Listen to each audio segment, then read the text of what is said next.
Welcome to This Experience, where we dive into how unique experiences shape unique lives. I'm your host, Kyle Willis, and with me today I have CEO and co-founder of ZoomInfo, Henry Schuck.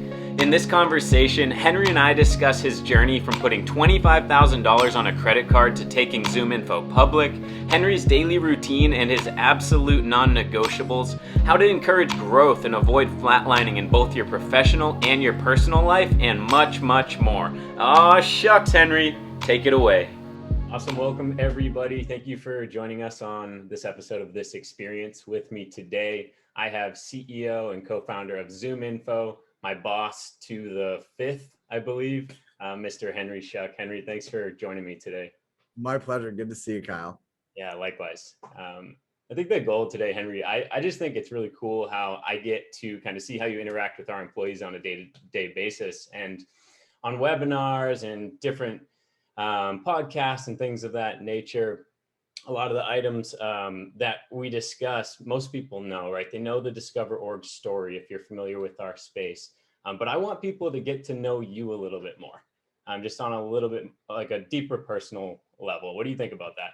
Yeah, let's do it. I was actually thinking about this a little bit yesterday. I was telling a friend of mine like who I am on the different social platforms, like who am I on LinkedIn versus who I am on Twitter versus who I am on Instagram. And those are like very different. You see very different sides of me. Like on LinkedIn, I'm really just kind of a shameless self-promoter for ZoomInfo. So I'm just always talking about the great things that are happening at ZoomInfo. On Twitter, I'm like trying to be a little bit more clever, which Twitter is super interesting for this because you can't use pictures. You just have to be clever in your words. And so I'm like looking for opportunities to be clever on or insightful on Twitter. And then on Instagram, I am just kind of like, that's like it's as close to kind of who I am. I'm a dad, I'm a husband, and I'm the CEO of ZoomInfo. And you can see all three of those things really clearly on Instagram. But I am kind of three different personas across the channels. It's interesting. I mean, I feel the same almost type of pressure when I'm creating content for either of those channels myself. It's like LinkedIn, we need to stay strictly to business, although I've been trying to disrupt that space a little bit here and there. Instagram, you're going to find pictures of myself with my wife and my family and things of that nature. But I do think it's interesting how each social platform almost pressures you and puts you, like forces you into this box that you don't even necessarily want to be in. It's kind of funny. Yeah, totally. So I think maybe to start, we could go back, and I'd love to go back to the early days. iProfile, right? You're in school, you're working at iProfile. You're there for, was it 4 years, 5 years? 4 years, almost 5 years. And you obviously had a dream, yourself and Kirk Brown, co-founder. You took a major risk, and I can imagine at that time, doubt had to have crept in, right? One of my favorite quotes that you've put out there, and one of my favorite blogs that you've written for the ZoomInfo blog, you had this quote, which you probably don't remember writing, but it said, "Dreams, as we have all come to appreciate them, tend to skip over the failures, the insecurity, and the questioning that are drivers of their achievement." You guys decided to put $25K on a credit card and just send it. Like, what did some of those conversations look like in the early days, and what types of things were you kind of afraid of at that time? Yeah, I mean, look, in the early days, maybe I'll skip a little bit ahead because it's when like kind of doubt and things started creeping in. But I remember very vividly, I went to like a networking event here in Vancouver, and it was a bunch of business owners. And I met a couple of people who had like great businesses. Our business at the time was kind of like 20 million of revenue. It was super profitable. It was growing 70, 80% a year. It was a really good business. And I remember meeting other people who had their own businesses, and they were also growing and things were going well for them. And I had read about them in the business press. And I remember walking away from those meetings going like, God, it must be so nice to be the CEO of a company that's just growing and everything's lining up for you. And I viewed myself and the business like not like that. Hmm. because I was in it every day, and you saw like all of the ugly parts of the business, like places that weren't going well and customers who were upset or support calls we didn't get back to, or the marketing organization wasn't doing well, or things had not gotten to a place that I was really proud of across the organization. And so as a result, like not feeling a lot of pride in what you had built makes you feel like really cruddy as a professional. And so you like look at everybody else and you're like, oh, I bet their world is just like, that's what I wanted to be. I wanted to be the CEO who had like everything was going well and it was awesome and all of that. The truth of the matter is, if you feel like everything is going perfectly in your organization or in your personal life or your professional life, you're probably not looking hard enough, because there are always going to be places that you can improve on or get better at. But at the time, I felt like those places were all just kind of like black marks on the business. And it was just really hard to have pride in what we were building when you were constantly looking at these things that are like broken and that need to be fixed. And like, you don't want people to see that part of your business because it's a reflection on you. So there was a lot of that. It was a lot of like just not feeling great about any part of the business, and trying to like compartmentalize that when you talk to customers, when you talk to prospects, because all of a sudden I've got all these feelings I have about the business, but now I got to get on the phone with a customer or prospect and make them feel really great about doing business with us, and make them feel really great about about where we're taking the company and what fixes and you know how what the product roadmap looks like. So you know, that ability to compartmentalize those feelings of doubt or dissatisfaction is super important. That's interesting. I try to put myself in those shoes, and I can just see it now. I mean, if I didn't believe in what we were selling, or if I was seeing things on the back end that just, you know, were broken or trying to be fixed, and trying to pitch that to a customer in the early days, I can see that being extremely difficult, because that's the foundation of the business. It's also a direct reflection of who you are and your work ethic. Totally. So I can see the struggle there. Was there ever a point in time where you almost threw in the towel? No, there was never a point in time where I almost threw in the towel. No. And I think there's definitely times where I thought about like, hey, what should I do? What am I going to do after ZoomInfo? Where am I going to go? What am I going to do? What's the next thing that I do? And part of that just is driven by, if you ever start your own business, everybody just starts asking you what you're going to do next, especially as the business starts gaining some success.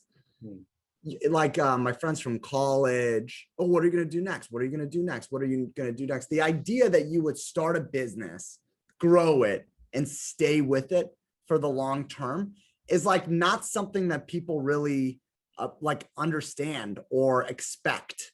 They expect you to start a business, make a bunch of money, sell it, go like vacation or something, do something else. And so because I was constantly asked that question, I would think about, you know, what am I going to do next? And then at some point, I just realized, like, why would I want to do anything different than this? Like, I understand this business backwards and forward. I know I get to hire the people that I want to work with. I understand the space. Like, I like my job. It's super challenging and interesting. Why would I spend any mind share thinking about like what I'm going to do that's different than this great thing that I'm doing? And then I just kind of got over all those thoughts. That's pretty cool. That's really cool. Yeah. I mean, I read a lot on different stories, startup exits, and I think there's always, even I relate this back to fitness, there's always like this one thing I feel like people are trying to chase. And once they get there, they realize it's not as good as they thought it was. Yeah, and they totally. either keep going with that thing, or they completely change direction. And I guess for you, what keeps you going? What keeps you driving this thing forward? You mentioned a few of the things that obviously drive you. But when you wake up in the morning, like, what brings you into ZoomInfo and want to continue to all those things that are just not going that well yet? You know, there are all those things that you're trying to execute on for the next stage of growth in the company that you're not quite there yet on, or places in the business that you don't think are truly best in class yet. Like I have a friend who's in private equity, who's actually one of the first people to put an offer on Discover.org at the time. And he was like, Henry, like the business that you guys have built, it's so remarkable. Like you just don't see businesses like this ever. And I was like, yeah, but it's not really, Steve. Like it's actually like not that, there's nothing's like really all that complicated with what I did. Like I didn't like wake up in 2007 with this like perfectly articulated strategy for what we were going to do. And then boom, boom, boom, boom, boom. We just went and did it. Like, that's not really what I did.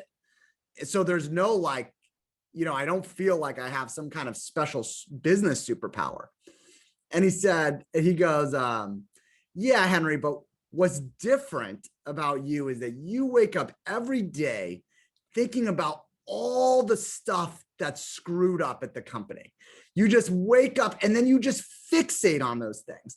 And then you just every single day get up and go try to fix those things, go try to move those things forward, go try to make the organization better. And the truth of the matter is, like, most people don't like doing that. It's exhausting. You're waking up every day and thinking about all the stuff that's messed up at your company. People would much prefer to wake up and feel like great about this like successful company that they built, and then just kind of be like hands off about stuff. And that's where companies end up flatlining. It's like, and you've just done a great job of making sure that everybody thinks that way, and that you're constantly just kind of looking for the next thing that's not that great, and then fixing that, and then fixing that. And when you get like a series of those successes built up behind you, like all of a sudden you have a really great company, because for 14 years, all you've done is identify the next thing and the next thing and the next thing and the next thing that's not going well, fix those things, and then moved on to the next things and the next things and the next thing. And it just builds a really strong foundation for the business. It is exhausting, but it is also what I think transforms good businesses into great businesses.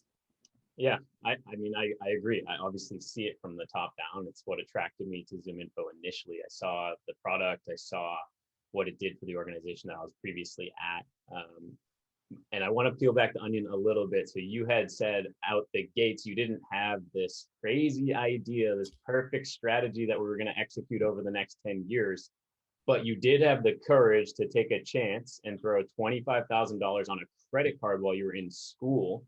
Where did that money go?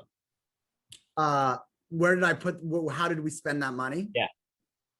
So interestingly, so we hired some people to do, to help us build the database. We hired a developer who built the front end and the back end of the product. We bought a list of, there was a company at the time who used to go to events and trade shows and pick up all the business cards of the people who were at the trade shows and then scan them in. And then you have this online database of, for us, it was all technology, sales, and marketing people. So it was an amazing data set for us to be marketing to. So we bought an annual subscription to that. And that was it, phones and phone bills and, software for running the business. We bought all that stuff and then kept hiring employees. And hired our first sales hire, first person to do sales for us. We hired founded the business in May of 2007. We hired our first sales hire a year later, kind of May of 2008. Does it feel like yesterday or does it feel like 14 years ago? So that's an interesting question. 2007, 2008 feels like yesterday, but there are moments in like 2019 and 2020 that feel like 50 years ago. So I don't know why it's like that. But yeah, 2000, the early stage of the business doesn't feel like that long ago. Wow. That's wild. And in between, all right, so you have a daughter, correct? Yep. Yep. Grace is almost 5. Yep. Almost 5 years old. Okay, so do you I guess at the time of Grace coming into the world, does that time feel slow or does it feel fast? Or I should better phrase, does that feel 50 years ago or does that feel like yesterday? That feels probably more like 50 years ago.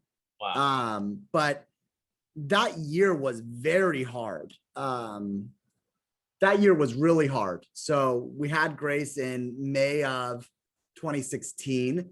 Then I sort of rolled into the worst quarter in ZoomInfo history. And it was just like I wasn't sleeping. And for that, the first 4 months, first 4 or 5 months were like just really hard because she wasn't sleeping, and having a new baby was just new and trying to get a feel for it. So it does feel like a long time ago. You want to see something funny though?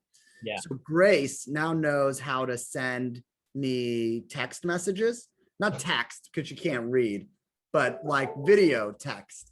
So, and she also learned how to check our stock price on the iPad because she has an iPad.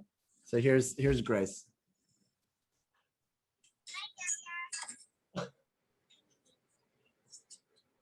She lost 2 teeth. Oh my gosh. Just want to be so happy.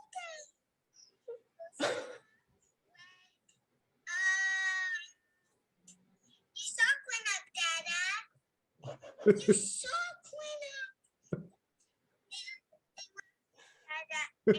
Oh my gosh. She sends me these in the middle of the day. Oh. She checks the stock, and when it goes up, she sends me a text message telling me how happy she is and how happy I must be because the stock went up. I told her, don't send me those until the end of the day. I don't check the stock during the day. Yeah. Oh my, that is precious. That's pretty good. Wow. Wow. That got me pretty good. That's incredible. So yeah, I mean, it's safe to say obviously what drives you. And I think that's really special. I really wanted to understand too, your daily routine. I mean, to accomplish the things that you're able to accomplish just on a daily basis, you obviously have to have some structure to your day. Yep. Walk us through just kind of a pretty normal morning for you. Like, what time do you wake up? Are you a breakfast guy? Do you drink coffee? Are you a workout guy? Are you a Wim Hof crazy meditating? Like, what does that look like? Yeah. So Grace is in virtual school out of Boston, and we're right outside of Portland. Because of the pandemic, we spent all of our time here. So her class starts at 9 a.m. Eastern, 6 a.m. Pacific. So we wake up at 5:30. She starts class at 6. I have coffee in the morning, and then I go into my office at home. I work for 2 hours. Usually I'm connecting with our CTO in Israel or following up on things that I missed from the day before. And I go from 6 to about 8:15. And I finish up around 8:15. I go to the gym basically every day. And then I work out for kind of an hour. I meditate for 5 minutes. So like, it's not like major meditation, but I do 5 minutes of meditation. I get ready and I'm in the office at 10. And I'm usually here working, and I'm scheduled pretty tight. So I'm in the office taking meetings and working until about 6, 6:15. Then I'm back home and I hang out with Grace. I hang out with Grace at night. She goes to bed about 8 o'clock. And so we get like some one-on-one time together, which could be anything. Like when the weather's nice, I have these scooters we go ride on, or we go walk down to the river by our house. But we always get a little bit of time together, and then eat dinner, go to bed, start it over again. So you do prioritize like that time right after work. That's like a non-negotiable. Right after work is a non-negotiable. And then actually in the morning, before I go to the gym, I spend probably 30 minutes with Grace too. But so I spend time with her in the morning, and then at night I spend time with her every night. And basically what I've done from a work-life balance perspective is that I've just said, look, my life is going to get blown up because of work travel, and I'm not going to be able to control it. So I'm going to need to go see a customer or meet an investor or do some offsite with the board. And on those days, that's okay. That's just like what's going to happen. But when I'm not traveling, I'm not going to organize like a dinner in Vancouver that makes me miss Grace at night, or I'm not going to go to happy hour or drinks or go to a game or something with a vendor. If I'm in town and I'm not traveling, I will always see Grace in the morning and in the evening. But I'm also going to have no guilt when I have to travel for work. I'm not going to feel bad about those moments either, because I know that I'm going to be super diligent about the times when I am in town. So that just helps me feel balanced about, you're trying to be at all times like the best CEO, the best husband, and the best father possible. And like, that's what I'm always trying to do. And so getting that balance right is super hard. And then you're trying to find time for yourself, and then your friends, and then the rest of your family. The rest of that, in my world, the rest of that comes after like best CEO, best dad, best husband, kind of like take care of myself. And so the rest of the time is devoted to trying to fit little bits and pieces of friends and broader family in, which is harder to do. Yeah, that must have been a journey. I'm sure it's an ongoing journey, just trying to figure out that balance. I mean, I'm an account manager and I struggle with juggling, wife and friends and family and job and all that stuff. So I was curious if you kind of had those core pillars in place and just what they looked like. It's not that different, by the way, Kyle. Like, you're very busy. You have real responsibilities that you have to live up to. And it's not that different than mine. Mine are different responsibilities, but like, I'm not kind of like, we're doing the same thing in our universes. We both feel pressure from different places. I feel them from, from the board of directors or from the public markets. You feel them from your customers and your manager and your wife and your family. So it's not, it's not that dissimilar. Yeah, that's a good point. Yeah, I never really thought of it that way. I think everyone just kind of sees you as this mystical, like, especially I haven't met you in person just yet. Yeah, so, no, soon.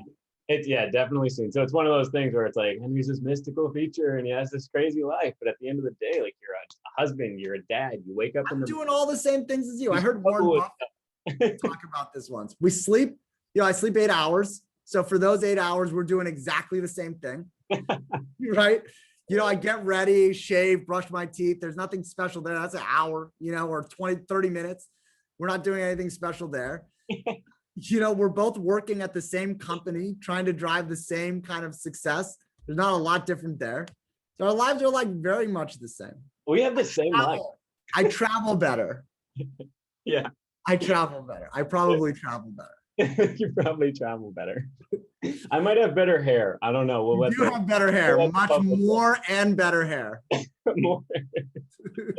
Oh, that's good stuff. Okay, so that's Monday through Friday. What about your weekends? Like when you have a free weekend, what does that look like? Yeah, so the weekends, Saturday, we have help. So we have Grace has a nanny who comes on Saturday.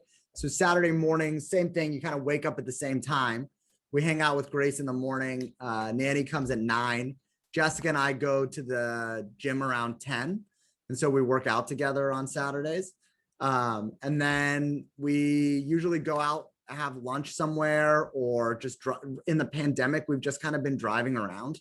So we'll go get like a Starbucks and drive through some neighborhood. But in a non-pandemic year, we go to the gym and then we go have a lunch date and come back, and then we play with Grace for the rest of the evening. And then on Sunday is my day it's just like it's a family day. So we're just hanging out. We try to do something fun in the morning and something fun in the afternoon, but it's basically just a family day. That's awesome. Yeah. I mean, I drive a lot too, very similar. I mean, I like, especially during the pandemic though, just going for a cruise. Yeah, I love driving around. Me too. It's so fun. Especially with my wife, it's a captive audience, you get to catch up on a bunch of things, see new neighborhoods. Like, I like driving around. I do too. There's no distractions, I think, is the big thing. Totally. No distractions. 100%. Yeah, that's super cool. So it's split between Vancouver and Boston. I guess what is the majority of your time is spent in Vancouver? Yeah. Yeah. So going until this year, I was doing a month here, a month there, a month here, a month there. But now what I'll be doing is the school year in Vancouver and then the summers in Boston. Sports, who do you care about? You know, I'm not much of a sports guy. Who do you care about when you're in Boston? I still am not much of a sports guy. Yikes. Probably more, I've been to a Red Sox game. But I'm just not a big sports guy. Yeah. Honestly, I'm not a huge sports guy either, but I am from the Boston area. And so like, Got it. Bruins, So you're serious. Yeah. Bruins. I mean, I'm not, if you were to talk to my brother, he's serious. I'm not either, but I was just wondering if when you're in the Boston area, you're like throwing on a Bruins jersey and you're just playing it because we were there. No, I've definitely bought a bunch of Red Sox stuff, like Okay. Red Sox sweatshirts and shirts, t-shirts and stuff. More to fit in than anything else. But I was into UNLV sports where I went to college for a while, but now I'm just like pretty, I just don't have a sports team that I'm in love with today. Cool. That's totally fair. And I know we're at the top of the hour. Last question. You sleep 8 hours, but there's a period of time before you go to sleep. What keeps you up at night? Could be personally, could be ZoomInfo. Like, what keeps you up at night? What are you thinking about? It depends is the answer. But yeah, ZoomInfo. It's usually ZoomInfo. If something's keeping me up at night, or I'm trying to figure out it's ZoomInfo, or it's Twitter. Man, Twitter, I should never have gotten Twitter, but I got Twitter like last year is the first time I ever used it. And you can really get sucked into Twitter. Oh yeah. It is like very entertaining. And when you're following the right people, it's super interesting to hear their perspective on things. And so other than ZoomInfo, Twitter keeps me up. Okay. We should do one, Kyle, where I take you through the things that I've bookmarked on Twitter and why I bookmarked them. That's up next. Let's do it. Right. I love it. Well, thank you, Henry. I appreciate your time. Thanks for just being candid and transparent. It's been a blast, and it's going to be a fun year. I'm looking forward to it. Sure. Thanks, Kyle. Awesome.